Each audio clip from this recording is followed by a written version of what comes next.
جادوئی جنگل کی محافظ۔ سرسبز و پراسرار جادوئی جنگل میں جہاں ہر پتا سرگوشیاں کرتا تھا اور ہوا میں خوشبودار سا جادو محسوس ہوتا تھا۔ ایک دن مرہا جنگل میں گھوم رہی تھی۔ وہ ایک چمکتا ہوا نیلا پھول دیکھ کر رک گئی۔ جیسے ہی اس نے اسے چھوا، پھول نے اپنی جادوئی آواز میں کہا، مرہا، تمہیں چنا گیا ہے۔ جنگل کی جادوئی دنیا کو بچانے کے لیے ہماری مدد کرو۔ مرہا حیرت اور خوشی کے ملے جلے جذبات میں تھی کہ اچانک ایک ننھی پری الیانا ظاہر ہوئی۔ اس کے پر کوسوں قزح کی طرح چمک رہے تھے۔ وہ نہایت پیاری سی مسکراہٹ کے ساتھ بولی، مرہا، ہمارے عظیم بلوط کے درخت کا جادوئی دل چوری ہو گیا ہے اور اس کی وجہ سے جنگل کی جادوئی طاقت ختم ہو رہی ہے۔ ہمیں تمہاری مدد کی ضرورت ہے۔ کیا تم ہماری مدد کرو گی؟ مرہا نے ہمت سے الیانا کی بات مانی اور ان کے ساتھ اس جادوئی مہم پر روانہ ہوئی۔ ان کی پہلی آزمائش ایک گہرا دریا تھا جو بہت ہی زیادہ گہرا تھا۔ دونوں نے دریا کو دیکھا اور پریشان ہو گئے کہ یہ دریا ہم کیسے پار کریں گے۔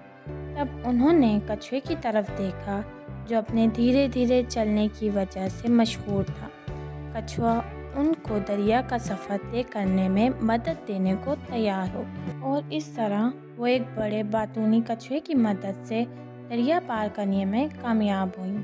کچھوا اپنی چالاکی اور مزاحیہ باتوں سے سفر کو آسان بنا دیتا تھا۔ اس کے بعد انہوں نے ایک پہاڑ دیکھا جو مٹھائی سے بنا ہوا تھا، مگر اس پر چڑھائی کرنا آسان نہ تھا۔ وہاں مرہا کی حوصلہ مندی اور الیانا کی جادوئی صلاحیتوں نے انہیں آگے بڑھنے میں مدد دی۔ پہاڑ کے بعد انہیں ایک غصیلے جن کا سامنا ہوا جو راستہ روک کر کھڑا تھا۔ اس نے اعلان کیا کہ صرف وہی یہاں سے گزر سکتا ہے جو میری 3 پہیلیاں حل کرے گا۔ مرہا نے جنی سے کہا، آپ مجھے اپنی پہیلیاں بتائیں۔ اگر میں آپ کی پہیلیوں کا صحیح جواب دے سکی تو آپ مجھے آگے جانے کا راستہ دیں گے۔ جنی مرہا کی بات مان گیا اور اس نے اپنی پہیلیاں مرہا کو بتائی۔ میری پہلی پہیلی، میں دن بھر بولتا ہوں لیکن کبھی تھکتا نہیں ہوں۔ میں کبھی رکتا نہیں ہوں لیکن میرے پاس پاؤں نہیں مرہا نے ہوتے۔ پہیلی دھیان سے سنی اور پہیلی کا جواب سوچا اور جواب دیا، اس پہیلی کا جواب ہے دریا۔ دریا ہمیشہ بہتا رہتا ہے اور کبھی نہیں رکتا، لیکن اس کے پاس پاؤں نہیں ہوتے۔ ہاں، صحیح جواب۔ اب میری دوسری پہیلی، مجھے اگر کھویا جائے تو سب کچھ ختم ہو جاتا ہے۔ میں ہر جگہ ہوں لیکن کبھی دکھائی نہیں دیتا۔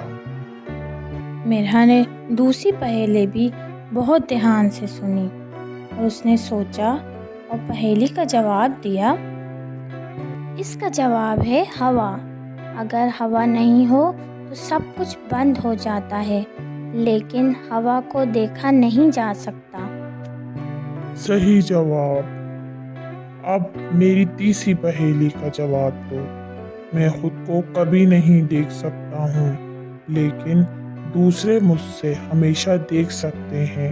میں سب کے لیے بہت ضروری مرہا ہوں۔ نے تیسری پہیلی بھی بہت دھیان سے سنی اور اس نے اس کا آنسر سوچا اور بولا، اس کا جواب ہے آئینہ۔ آپ اپنے آپ کو آئینے میں دیکھتے ہیں لیکن آئینہ خود اپنے آپ کو نہیں دیکھ سکتا۔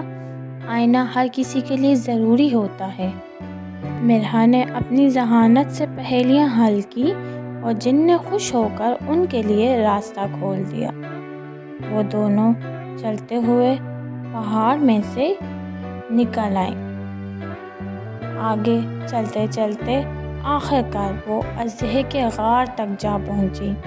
یہ ایک بڑا خوفناک نظر آنے والا اژدہا تھا، لیکن اس کی آنکھوں میں اداسی تھی۔ اژدہے نے کہا، میں نے عظیم بلوط کا دل اس لیے چرایا کیونکہ مجھ سے کوئی دوستی نہیں کرتا۔ میرا کوئی دوست نہیں ہے،